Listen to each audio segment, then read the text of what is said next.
Hello guys, welcome back to another episode here on the Cup Angle Advent Calendar. In today's episode, it's obviously episode 9, which means it's match day. We're gonna play against Inter, so the topic in today's video will obviously be, can Liverpool surprise against Inter? Because we probably all will admit we are gonna be quite big underdogs, especially compared to what we're used to in the past few years. So obviously the first part I want to talk about, this comes from Fabrizio Romano, is that Liverpool's management and Arne Slot have decided that Salah should be left out for a short period after his interview, in which I talked about in my latest episode here on the 8th of December.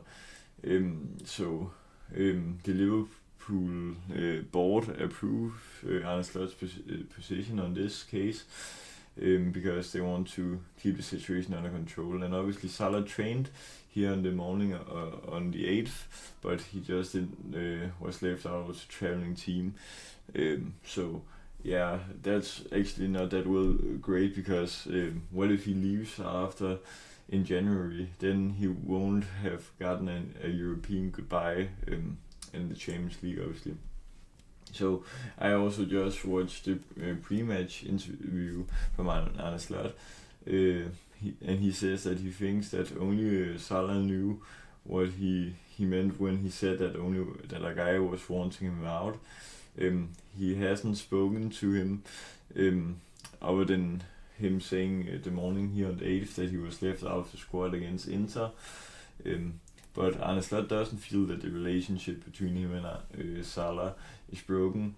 He feels it's only Salah that sees it that way, and he can't answer if he will be considered against Brighton. I actually don't remember if he was asked, but he also got a very tricky question in the end. Do you think Salah has played his last match for Liverpool? And then he said, I have no clue, I can't answer that at this moment of time. So maybe that's a quite cryptic answer, because what if Salah doesn't recover from this, and then we maybe have a situation like United had with Ronaldo and Ten Hag, where Ten Hag just threw Ronaldo away and he never played for them again. What if this is what's happening with Salah and Arne Slot now? That would be quite catastrophic. So there was so much talk about Salah in this press conference that after 10 minutes, one of the guys had some questions. He closed down the Salah talk and threw it onto the match talk, because he was quite bothered that it was only about Salah, and I think Arne Slot was also quite frustrated about that. But now back to me going into the match. Also, I will just say Inter are a very tough opponent. They have won their last 3 league games, and then they lost 2 games in a row before that, away against Atletico Madrid and at home against AC Milan.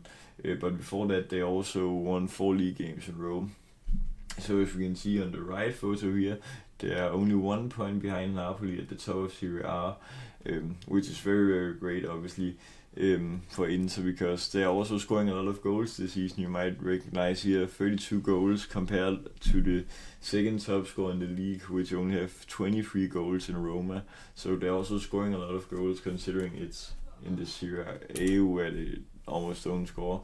So also after Real Madrid's form drop here, then the Spanish media are writing that Real Madrid's clash against City here on Wednesday is seen as Alonso's final chance to save his job, and that if he loses this match, then he will get sacked. And Marca also says that he's lost all his power in the dressing room. But as we saw earlier, then the Liverpool board still backed Arne Slot in leaving Salah out of the squad. So I think FSG and the other parts of the board are still backing Arne Slot. But I would just imagine that if Xabi Alonso is a free agent, if you can call it that, then I just think we maybe should go for him, because Arne Slot has not been that great this season, and now the Salah situation, it will probably escalate further if he stays in the job. So I'm just very excited to see what happens. So yes, this was just obviously me proving again that the management backed Arne Slot. So in this match we probably need a win. Well, that's also easy said than done because we are obviously underdogs in this game. But right now we're 13th in the Champions League standings, and 6 points up to the top. Obviously we want to get that top 8. We're only 1 point behind 7th, or actually 6th place, because they're tied on 10 points. So we probably need to win here, because let's say we lose, then we fall behind a lot of places here.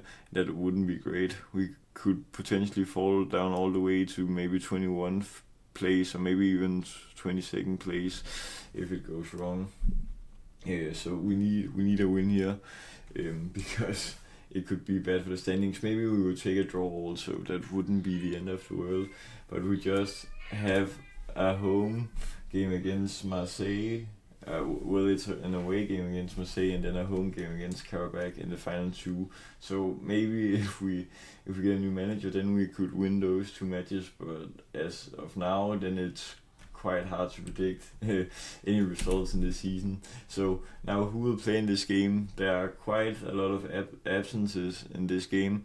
Obviously Salah isn't here, but Gakpo got a small injury and Kesa is a tad bit ill. So yeah, there's quite some rotation here. You can also see the players. I've listed them up here.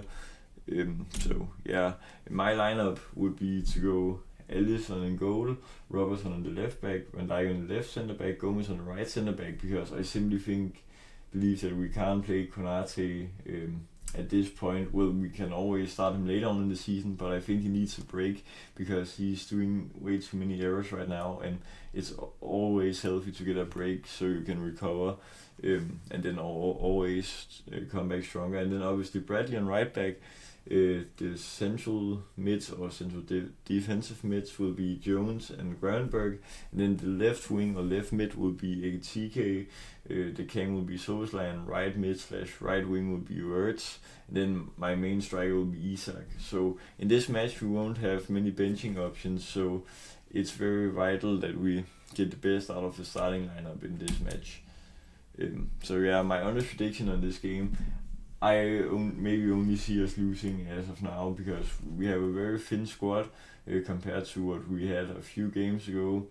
So it will be hard to see the substitutions doing a difference, especially against Inter. They're a very great team. So my honest prediction is probably that we lose maybe 2-1, or if we're lucky, maybe get a draw. I hope we at least get a draw, or we could make a great underdog performance and win.